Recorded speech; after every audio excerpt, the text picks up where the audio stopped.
আউযুবিল্লাহি মিনাশ শাইতানির রাজিম বিসমিল্লাহির রহমানির রহিম। ক্ষমা চাওয়া ও ক্ষমা করার ফজিলত। হাদিস শরীফে এসেছে, আল্লাহ তাআলার কোনো বান্দা যদি কারো নিকট ক্ষমা চায় এবং সত্য দিলে আন্তরিকতার সাথেই চায়, আর যার নিকট ক্ষমা চাওয়া হয় সে ক্ষমা প্রার্থনাকারীর এ অনুতপ্ত ও লজ্জিত অবস্থা দেখে তাকে ক্ষমা করে দেয়, তাহলে আল্লাহ তাআলা ক্ষমাকারীকে সে কঠিন ও ভয়াবহ দিবসে ক্ষমা করে দিবেন, যেদিন তার ক্ষমার সবচেয়ে বেশি প্রয়োজন হবে। পক্ষান্তরে যদি কেউ লজ্জিত অনুতপ্ত হয়ে কারো নিকট ক্ষমা চায় আর সে ব্যক্তি ক্ষমা করতে অস্বীকার করে এবং বলে আমি ক্ষমা করব না, তাহলে আল্লাহ তাআলা বলেন আমিও সেদিন তাকে ক্ষমা করব না, যেদিন তার ক্ষমার সবচেয়ে বেশি প্রয়োজন হবে। কারণ সে যখন আমার বান্দাকে ক্ষমা করছে না, আমিও তাকে কিভাবে ক্ষমা করতে পারি? সুতরাং এটা খুবই জটিল ব্যাপার। অতএব যদি কেউ কারো নিকট অনুতপ্ত ও লজ্জিত হয়ে ক্ষমা প্রার্থনা করে, তাহলে সে তো তার দায়িত্ব আদায় করে ফেলল। অপর ব্যক্তি ক্ষমা করুক চাই না করুক, সুতরাং মানুষের হক নষ্ট করে থাকলে সংশ্লিষ্ট ব্যক্তির নিকট ক্ষমা চেয়ে পরপারের সফরের জন্য সর্বদা প্রস্তুত থাকা উচিত। আমাদের চলার পথে অনেক ভুল হয়ে যায়, এরকম ভুল কারোর সাথে ভুল অন্যায় হলে আমরা তার কাছ থেকে ক্ষমা চাইব। এতে আপনি ওই ব্যক্তি যদি ক্ষমা নাও করেন, এরকম আল্লাহর পক্ষ থেকে আপনি ক্ষমা পেয়ে যাবেন। আর যদি ও না করে, তাহলে হাসরের মাঠে আল্লাহ তাকে ক্ষমা করবে না। যেহেতু মানুষ ভুলের ঊর্ধ্বে নয়, মানুষের ভুল হয়ে যায়। এটা আমার রাসূলের আদর্শ, ভুল হলে এরকম ক্ষমা চাইবে। মুমিন তো কবিরা গুনাহ করবে না। মুমিন সাহাবা আজমাইনরা যখন ঈমান আনছেন, তখন তারা আল্লাহকে ভালোবাসা ছোট ছোট ইবাদত করছে, আল্লাহকে ভয় কইরা ছোট ছোট নাফরমানিও করেনি। সাহাবারা ঈমান আনার পরে আর কবিরা গুনাহ করেনি। আজকে আমরা যারা মুমিন নিজেকে দাবি করি, ভাবেন আমাদের ভিতরে কত কবিরা গুনাহ। কবিরা গুনাহ থাকলে এরকম জাহান্নামের হুঁশিয়ার আছে। এখন কবিরা গুনাহ কি? একটা লোক আপনার কাছে টাকা পাবে, আপনি দিলেন না, এরকম জায়গা তার আত্মসাৎ করলেন, বাবা মার হক আদায় করলেন না, ভাই বোনের হক আদায় করলেন না, সন্তানদের হক আদায় করলেন না, কথার কথা মিথ্যা বললেন, আমানতের খেয়ানত করলেন, ধোঁকা দিলেন, এগুলো কবিরা গুনায় পড়ে। আজকে আমাদের ভিতরে তো অনেক কবিরা গুনাহ থেকে যায়। আমরা এগুলো একটা একটা করে আমরা এগুলো সংশোধন হব, যাতে আমার ভিতরে কবিরা গুনাহ না থাকে। এরকম মানুষ যখন মারা যায়, এরকম লাশ সামনে রেখে বলে তাকে মাফ করেন।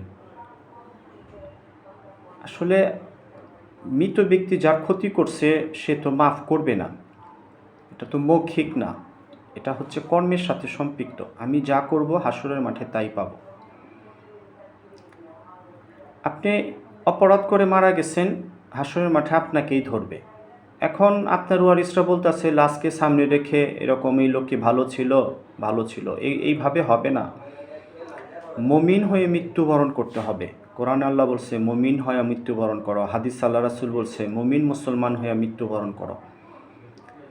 মুমিন হতে হবে। আমি মন চাই জিন্দেগি করলাম, মানুষের ক্ষতি করলাম, এই অবস্থায় মৃত্যুবরণ করলাম, তার হককে আদায় করলাম না। হককে আদায় করতে হবে। সবাই একবার নিজ নিজ অবস্থান থেকে ধ্যান করেন যে আমি কার কী ক্ষতি করছি। যদি সামর্থ্য থাকে হককে আদায় করে দেন, যদি না থাকে তার কাছে মাপ চান যে আপনি অক্ষম, আপনার গরিব, টাকা নেই, তার টাকা যে হকটা ছিল আপনি আদায় করতে পারবেন না। হাসরের মাঠ বড় কঠিন একটা সময়। সূরা জিলজাল মদিনায় অবতীর্ণ 99 নম্বর সূরা। জিলজাল অর্থ ভূমিকম্প। এখানে 7 নম্বর আয়াতে আল্লাহ বলছে ফামাইয়ামাল মিসকালা জাররাতিন খয়রা ইয়ারা, সেদিন তারা তাদের আমল নামায় অনুপরিমাণ নেক কাজ দেখতে পারবে। 8 নম্বরে আবার বলতেছে ওয়ামাই ইয়ামাল মিছালা জাররাতিন শাররা ইয়ারা, এবং সেদিন তারা তাদের আমল নামায় অনুপরিমাণ গুনাহও দেখতে পারবে। অনু বলতে একটা শস্যকে 70 ভাগ করলে 1 ভাগ। একবার ভাবি আমরা যে কি পরিমাণ সূক্ষ্ম বিচার আল্লাহ আমাদের করবেন। দুনিয়াতে আমরা মন চাই জিন্দিগি করতেছি, মন চাই জিন্দিগি করা যাবে না। মুসলমান এটার অর্থ হচ্ছে আত্মসমর্পণ করা। নফস বাংলা হচ্ছে মন, মন চাই জিন্দিগি করা যাবে না। মুসলমান আল্লাহর কাছে আত্মসমর্পণ করতে হবে। রব চাই জিন্দিগি পালন করতে হবে, মন চাই জিন্দিগি পালন করা যাবে না। তাগুতকে অস্বীকার করতে হবে। আপনার মন যা চাইবে আপনি তাই করতে পারবেন না। কুল্লু নাফসিন জাইকাতুল মৌত, আল্লাহ বলছে বান্দা মৃত্যুর স্বাদ গ্রহণ করবে। মৃত্যু এবং স্বাদ দুই জিনিস। এখানে আল্লাহ স্বাদের কথা বলছে, শুধু মৃত্যু বরণ করবে বলে নেই, মৃত্যুর স্বাদ গ্রহণ করবে। স্বাদটা বড় কঠিন, ভয়াবহ জিনিস। জনাবে মোহাম্মদ রাসূলুল্লাহ সাল্লাল্লাহু আলাইহি ওয়াসাল্লাম বলতেছেন, ভাই আজরাইল তোমার কয়টা রূপ, কয়টা চেহারা? তো আজরাইল আলাইহিস সালাম বলতেছে, আল্লাহ রাসূল আমার 4টা রূপ। ডানে বায়ে পিছনে যে রূপটা, চেহারাটা আপনি আল্লাহ রাসূল সহ্য করতে পারবেন না। আর সামনের চেহারাটা, এটা আমি নুরানি চেহারা নিয়ে এরকম যারা লা ইলাহা ইল্লাল্লাহ মুহাম্মাদুর রাসূলুল্লাহ আল্লাহর হুকুম নবী তরিকার ভিতরে থাকছেন, আমি তাদের রুহু কবজ করি। আল্লাহর পক্ষ থেকে এরকম বলা হয়, পবিত্র আত্মা বের হও, আল্লাহ তোমার উপরে খুশি, তুমি জান্নাতি রুহু। আমার এই নুরানি চেহারা দেখে তারা এরকম কালমা পড়ে। তো আজরাইল আলাইহিস সালাম খুব ভয়ঙ্কর, সৃষ্টিকুল থেকে উনি কঠিন। যখন আল্লাহ বাবা আদমকে সৃষ্টি করবেন, জিবরাইল আলাইহিস সালামকে পাঠালেন, আরও অন্যান্য ফেরেশতাকে পাঠালেন, কেউ মাটি নিতে পারেনি। আজরাইল আলাইহিস সালাম আইসা এরকম মাটির কাকতি মিনতি শুনে নাই, উনি মাটি নিয়ে গেছে। যে কারণে উনার উপরে এই আদমের সৃষ্টির এরকম রুহু কবজ করার দায়িত্ব আজরাইল আলাইহিস সালামের উপরে। উনি কঠিন হৃদয়ের। আমার রাসূল বলছে, জনাবে মোহাম্মদ রাসূলুল্লাহ সাল্লাল্লাহু আলাইহি ওয়াসাল্লাম, যে আজরাইল যে জান কবজ করে, রুহু বের করে, এরকম কাউকে সে ছাড় দেয় না। এরকম সর্বনিম্ন মৃত্যুর যন্ত্রণা হচ্ছে 100টা তরোয়াল দিয়ে কোপ দিলে যে কষ্ট, সেই কষ্টটা। একবার ভাবেন, সামনে আমাদের সেই মৃত্যু আসতেছে, স্বাদ গ্রহণ করতে হবে, স্বাদ। আমরা যদি আল্লাহর হুকুম নবী তরিকার ভিতরে চলি, শত কষ্টতেও নিজের ঈমান আমলকে ধরে রাখি, এরকম কারো হক নষ্ট করলে হককে আদায় করে দিব, এরকম বেনামাজি থাকলে নামাজ পড়ব। এই যে যারা রোজা রাখতেছে না, আমার রাসূল বলছে তারা জাহান্নামী হওয়ার সম্ভাবনা আছে। ইসলাম 5টা খুঁটির উপরে। হজ জাকাত যার টাকা নেই তার উপরে ফরজ না। আপনি লা ইলাহা ইল্লাল্লাহ পড়বেন এবং 5 ওয়াক্ত নামাজ পড়বেন, 11 মাস খাওয়ার পরে 1 মাস রোজা রাখবেন। এটা আল্লাহর পক্ষ থেকে, আল্লাহর হুকুম এটা। এই যে যারা রোজা রাখে না, এরা জাহান্নামী হওয়ার সম্ভাবনা আছে। একজন প্রাপ্তবয়স্ক মানুষ যদি রোজা না রাখে, তাহলে তো সে মুসলমান থাকে না। 5টা খুঁটির উপরে ইসলাম প্রতিষ্ঠিত, এরকম কালেমা, নামাজ, রোজা, হজ, জাকাত। যেহেতু আমরা যাদের টাকা নেই, হজ জাকাত তাদের উপরে ফরজ না, রোজাটা।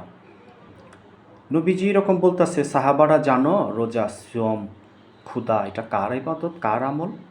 সাহাবারা বলতেছে, আল্লাহ রাসূল এটা তো আপনি ভালো জানেন, আল্লাহ প্রদত্ত জ্ঞান আপনার। 63 বছর হায়াতি জিন্দিগিতে আপনার কাছে জিবরাইল আলাইহিস সালাম আসছেন 24,000 বার। 24,000 বারই রাসূলকে জ্ঞান দিছেন। তখন রাসূল বলতেছে, সাহাবারা ক্ষুদা আল্লাহর ইবাদত, আল্লাহ পাক ওনার খাবারের প্রয়োজন হয় না, উনি সব কিছু থেকে এরকম বিরত। তো ভাবেন যে আল্লাহর আমলটা যদি কেউ করে সেটা কত উপরে। এরকম যাচাই করলে আমার রাসূল এরকম 12 মাসে 4-5 মাস 6 মাসই উনি রোজা রাখতেন। মাসে 11টা উনি সারা জীবনই রাখছেন। এরপর আরও অগণিত উনি এরকম নফল রোজা রাখতেন। এরকম যদি কেউ নিয়মিত নফল রোজা রাখতে পারে, তার চাহিদা কমে যায়। পেটের জন্যই তো মানুষ চুরি ডাকাতি করে, অপরাধ করে। এখন আপনি যদি আল্লাহর ইবাদত আয়ত্ত করেন, আল্লাহ খাবার খায় না, আপনিও কম খান, তাহলে আপনার অন্যের ক্ষতি করা লাগবে না, আপনি কন্ট্রোল থাকতে পারবেন। এই যে পেট, খুব রিস্ক একটা জায়গা। আমার রাসূল বলছে যে এক লোকমা হারাম খাবে 40 দিন, তার আর কোনো ইবাদত আল্লাহ কবুল করে না। একবার ভাবেন যে আমরা চারপাশে যারা আছি সবাই তো হারাম উপার্জনেই অভ্যস্ত, কেউ আমরা সংশোধন হচ্ছি না। সংশোধন হতে হবে। জীবন একটাই, আল্লাহর সুযোগ দিবে না, আর পাঠাবে না। জাহান্নামীদের আরজি থাকবে, আল্লাহ আমাকে আবার দুনিয়ায় পাঠান, আল্লাহ দিবে না। আল্লাহ আমার আযাবকে একটু কমান, এটাও কমাবে না। আল্লাহ আমাকে মৃত্যু দেন, এটাও দিবে না। একবার ভাবেন যে আমি যদি ঈমান আমল ঠিক না রাখি, মৌতের সময় কালমা নসিব না হয়, আখেরাতে দুইটা জায়গা, জান্নাত অথবা জাহান্নাম, তৃতীয় কোনো জায়গা নেই। আমার যদি ঈমান আমল ভালো থাকে আমি জান্নাতি হব, ঈমান আমল খারাপ থাকলে আমি জাহান্নামী হব। একবার ভাবেন, আর কোনো রাস্তা নেই। দুনিয়াতে তো কেউ কষ্ট পেলে একসময় থাকে না, কিন্তু জাহান্নামের আযাব কন্টিনিউ চলবে, নিয়মিত চলবে, কোনো কমতি করা হবে না। দুনিয়ার আগুন থেকে 70 গুণ শক্তিশালী জাহান্নামের আগুন। একটা জাহান্নামী বসবো 470 কিলোমিটার জায়গা লাগবে। একটা দাঁত উহুদ পাহাড় সম পরিমাণ। উপরের যে পাটিটা দাঁত সেটিং হবে 160 কিলোমিটার, নিচের যে পাটিটা দাঁত সেটিং হবে 160 কিলোমিটার। এরকম 27 থেকে 42 হাত মোটা একটা জাহান্নামীর চামড়া হবে। কাঁধ থেকে কানের লতি মক্কা মদিনার দূরত্ব। একবার ভাবেন কত বড় আমাকে আল্লাহ করবেন এবং আমাকে জ্বালাবেন। এরপরও জানাজার রেওয়াত থেকে এরকম সবাইকে, সব নাফরমানকে জাহান্নামে দেওয়ার পরও জাহান্নাম বলবে আরও কিছু আছে কি, আমি তো অপূর্ণ রয়ে গেলাম। সে তার জায়গায় যাবে না। একটা পর্যায়ে আল্লাহ তার পাও জাহান্নামের উপরে রাখবেন, তারপরে জাহান্নাম পরিপূর্ণ হবে এবং তার জায়গায় যাবে। একবার ভাবেন যে কী পরিমাণ আক্রোশ জাহান্নামের আমাদেরকে জ্বালানোর জন্য, নাফরমানদেরকে জ্বালানোর জন্য। আল্লাহ সৃষ্টি করেছেন জাহান্নামকে নাফরমানদের জ্বালানোর জন্য। এই যে আমরা যে অবস্থায় আছি, কি অবস্থা আমাদের ঈমানের। এখানে সূরা আসর মক্কায় অবতীর্ণ আয়াত 3 নম্বর আয়াত আল্লাহ বলছে 4টা গুণের কথা, ইল্লাল্লাযীনা আমানু, যারা ঈমান আনবে একমাত্র তারাই জান্নাতে যাবে, তারাই জাহান্নাম থেকে বাঁচতে পারবে। ওয়া আমিলুস সলিহাত, এবং নেক কাজ করবে যারা। তাওয়াসাউ বিল হক, এবং হকের দাওয়াত দিবে যারা। তাওয়াসাউ বিস সবর, এবং সবর করবে যারা। এখানে 4টা গুণের কথা বলা হয়েছে। এখন অনেকেই বলে যার যার ধর্ম তার তার, এগুলো বললেন না, এগুলো মুমিন মুসলমানরা বলে না, অন্য ধর্ম রাইট না। আমার রাসূল 40 বছরের নবুয়তি পেয়েছেন। উনি সৃষ্টিকুলের শুরু থেকেই নবী। বাবা আদম যখন পানিতে এবং মাটিতে সৃষ্টি হয় নাই তখন থেকেই উনি নবী। কিন্তু 40 বছর বয়সে আমার আল্লাহ তাকে এরকম নবুয়তি প্রকাশ করেছেন। 23 বছরে উনি আল্লাহর বান্দাদেরকে আল্লাহর সাথে মিলাইতে যায় যথেষ্ট বেজ্জতি হয়েছেন। তাকে ডাকা হতো মোহাম্মদ উন্মাদ, পাগল। মোহাম্মদ উন্মাদ না, পাগল না, মোহাম্মদ উম্মতের পাগল। উনি আল্লাহর বান্দাদেরকে আল্লাহর সাথে মিলাইতে যায় উনি এরকম পাগলের মতো থাকছেন। হাসরের মাঠে উনি পাগলের মতো থাকবেন না, উনি এরকম সেন্সে থাকবেন। একমাত্র যোগ্য আল্লাহর বান্দা, যোগ্য উম্মতি মোহাম্মদ, যে রাসূলকে ভালোবাসছে, রাসূলের যে আনে আল্লাহ দিন, যে দিন উনি নিয়ে আইছিল, সেই দিনের উপরে যে চলছে, একমাত্র তারই হাত ধরবেন। আর হাসরের মাঠে আমার রাসূল যার হাত ধরবেন সে জান্নাতি, আর আমার রাসূল যার হাত ধরবেন না সে বিপদে পড়ে যাবে, কারণ আল্লাহ তার কঠিন হিসাব নেবেন। আর আল্লাহ যার হিসাব নেবেন সে বাঁচতে পারবো না। আল্লাহ কাহার রূপ ধারণ করবেন, কাহারও না, কিন্তু আবার তার রাসূলকে, তার হাবিবকে এরকম হাসরের মাঠে ছেড়ে দেবেন।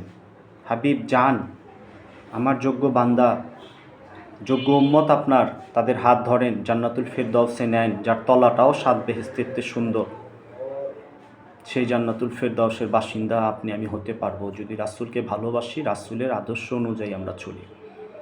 এখন রাসূলের আদর্শ কি? মিথ্যা কথা বলা, আমানতের খেয়ানত করা, ধোঁকা দেওয়া, প্রতিবেশীর জায়গা মেরে খাওয়া, এরকম ভাই বোনের সম্পত্তি মেরে খাওয়া, বাবা মার সাথে অন্যায় আচরণ করা, না, এগুলো আমার রাসূলের আদর্শ না। সবাই রাসূলের জীবনী ফলো করেন, সাহাবাদের জীবনী ফলো করেন, তাদের আখলাক কেমন ছিল। আখলাক দুই প্রকার, আখলাকে হামিদা, আখলাকে জামিমা। হামিদা অর্থ ভালো আখলাক, এরকম আল্লাহ রাসূল বলছে যার আখলাক ভালো সে এরকম জান্নাতি। আখলাকে হামিদা নামাজ, রোজা, হজ, জাকাত, জিকির, আজকার, যত সমস্ত নেক কাজ আখলাকে হামিদা। আর আখলাকে জামিমা এটা হচ্ছে মন্দ আখলাক, যত খারাপ কাজ আছে এগুলো সে করবে। তো আমার রাসূলের আখলাক ছিল আখলাকে হামিদা, উত্তম আখলাকওয়ালা ছিলেন আমার রাসূল। আমার রাসূলের আখলাকের গ্যারান্টি স্বয়ং আল্লাহ পাকই দিছে, তিনি উত্তম আখলাকওয়ালা। আমরা একবার ভাবি যে সামনে আমাদের কবরে জিন্দেগি আসতেছে, আমরা কেউ থাকতে পারবো না, একমাত্র আল্লাহওয়ালাদের সাথে আমরা সম্পর্ক রাখব। এবং যারা ইয়ং যুবক ছেলে পেলে আছেন প্রত্যেকে ওমর রাদিয়াল্লাহু আনহুর জীবন ফলো করেন, প্রত্যেকে এক একজন ওমর হন। কোনো দলকে ভালোবাসবেন না, কোনো ব্যক্তিকে ভালোবাসবেন না, নিজ নিজ অবস্থান থেকে এরকম জিহাদি মনোভাব নিয়ে চলেন, শুধু আল্লাহর জন্য যে কোনো কিছু করতে প্রস্তুত, আল্লাহর দ্বীন প্রতিষ্ঠার জন্য, ইনসাফ প্রতিষ্ঠার জন্য, ইনসাফ কায়েমের জন্য রক্ত দিতে প্রস্তুত থাকবেন। প্রত্যেকটা যুবক এরকম প্রতিজ্ঞা নেন। এই দল সেই দল করে বাঁচতে পারবেন না, সামনে আপনাকে মৃত্যুবরণ করতে হবে, কবরে থাকতে হবে, হাসরের মাঠে দাঁড়াতে হবে, পুলসিরাত পাড়ি দিতে হবে, মিজানের নেকি এবং গুনাহ মাপবে সেই পাল্লার সামনে দাঁড়াতে হবে। প্রত্যেকটা যুবক এরকম ওমরের মতো হন। ওমর রাদিয়াল্লাহু আনহু কীরকম বিচক্ষণ ব্যক্তি ছিলেন, আমার রাসূল বলছে আমার পরে নবী হলে ওমর হতো। একবার ভাবেন তার আখলাক কেমন ছিল। ওমর রাদিয়াল্লাহু আনহু যে রাস্তা দিয়ে যেতেন শয়তান সেই রাস্তা দিয়ে যেত না। আমরা একটু সংশোধন হই, আমরা প্রত্যেকে ওমর রাদিয়াল্লাহু আনহুর মতো আখলাকওয়ালা হব। আমরা নিজ নিজ অবস্থান থেকে সচেতন হব। আমরা কোনো দলকে ভালোবাসবো না, কোনো ব্যক্তিকে না। আমরা শুধু কোরআন এবং হাদিস প্রতিষ্ঠার জন্য আমরা লড়ব, আমরা ইনসাফ কায়েমের জন্য লড়ব। যে দল দেখবেন দুনিয়া লোভী, স্বার্থবাজ, এই দলের সাথে আপনি সম্পর্ক রাখবেন না। প্রয়োজনে নিজে দল গড়েন, যুব সমাজরা আল্লাহর জন্য দল গড়েন। এটা আমার রাসূলের আদর্শ ছিল। আপনি দল করবেন, দল ক্ষমতায় আসবে, টাকা ইনকাম করবেন, সম্পদ করবেন, মরে যাবেন, আপনার কি লাভ হবে? আমার রাসূল বলছে সবচেয়ে উত্তম কাজ হচ্ছে ইসলাম ধর্মের অসহায়কে উপকার করা, খানা দেওয়া। এরকম হাসরের মাঠে আল্লাহ বলবে আপনাকে আমাকে ডাক দিয়ে, আমি ক্ষুধার্ত ছিলাম, আমাকে খানা দাওনি। তখন আমি বলবো আল্লাহ তো আপনি খান না। তখন বলবে ওই যে তোমার প্রতিবেশী আমার বান্দা ক্ষুধার্ত ছিল, তুমি দাও নাই কেন? ভাবেন কি কঠিন একটা ব্যাপার। আল্লাহ ধরবে আপনাকে আমাকে। এই যে যারা সচ্ছল আছেন, কত টাকা পয়সা, একটু অসহায়দেরকে দেন, তাদের খোঁজ খবর রাখেন। সৃষ্টির সেরাজি বাশরাফুল মাখলুকাত, সৃষ্টির মাঝেই আল্লাহ বিরাজমান। একটু আখলাক ভালো করেন, একটু অসহায়ের মুখে হাসি ফুটান। পশুর মতো আচরণ কতদিন করবেন?